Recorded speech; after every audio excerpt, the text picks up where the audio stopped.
storyteller. Tell me a story, dream me a dream, sing me a song. Make me smile, make me cry, take me with you to the sweet by and by. Tonight I want to read you a special story. I've got my special friends here. This is Brownie, who's been with me since my very first Christmas a long time ago. And Whitey is my favorite first monkey. And here's my little pink rabbit that doesn't really have a name, but I love her too. Our story tonight is The Kissing Hand. It's about a little raccoon who was a little afraid.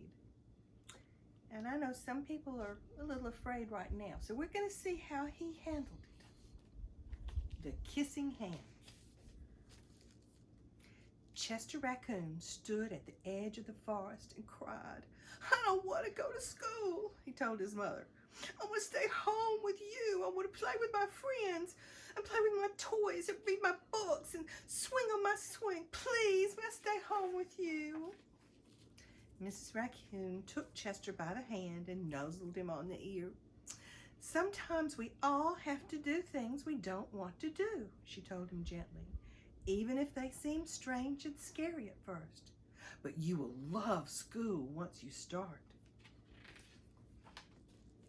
You'll make new friends and play with new toys, read new books, and swing on new swings. Besides," she added, "I know a wonderful secret that will make your nights at school seem even as warm and cozy as your days at home." And here are some of the pictures of the things that she's imagining that Chester Raccoon will do at school. And did you catch it that he's going to go to school at night instead of in the day, because that's when raccoons get out and do their thing.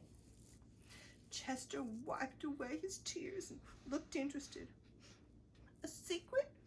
What kind of secret?" "A very old secret," said Mrs. Raccoon. "I learned it from my mother, and she learned it from hers. It's called the Kissing Hand." "The Kissing Hand?" asked Chester. "What's that?" "I'll show you." Mrs. Raccoon took Chester's left hand and spread open his tiny fingers into a fan. Leaning forward, she kissed Chester right in the middle of his palm. Chester felt his mother's kiss rush from his hand up his arm and into his heart. Even his silky black mask tingled with special warmth. Oh, see her kissing him, and there's all the tingling going on. Mrs. Raccoon smiled. "Now," she told Chester, "whenever you feel lonely and need a little loving from home, just press your hand to your cheek and think, 'Mommy loves me, Mommy loves me.' And that very kiss will jump to your face and fill you with toasty, warm thoughts." She took Chester's hand and carefully wrapped his fingers around the kiss. "Now, do be careful not to lose it," she teased him. "But don't worry when you open your hand and wash your food. I promise the kiss will stick." Chester loved his kissing hand. Now he knew his mother's love would go with him wherever he went, even to school. That night, Chester stood in front of his school and looked thoughtful. Suddenly, he turned to his mother and grinned. "Give me your hand," he said.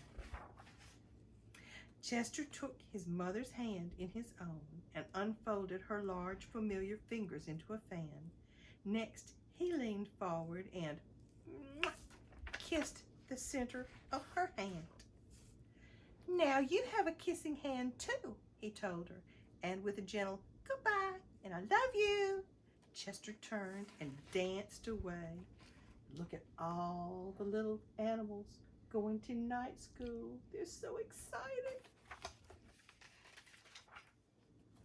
Mrs. Raccoon watched Chester scamper across a tree limb and enter school. And as the old hoot owl rang in the new school year saying, Ooh, ooh, ooh. She pressed her hand to her cheek and smiled. The warmth of Chester's kiss filled her heart with special words. Chester loves me. Chester loves me.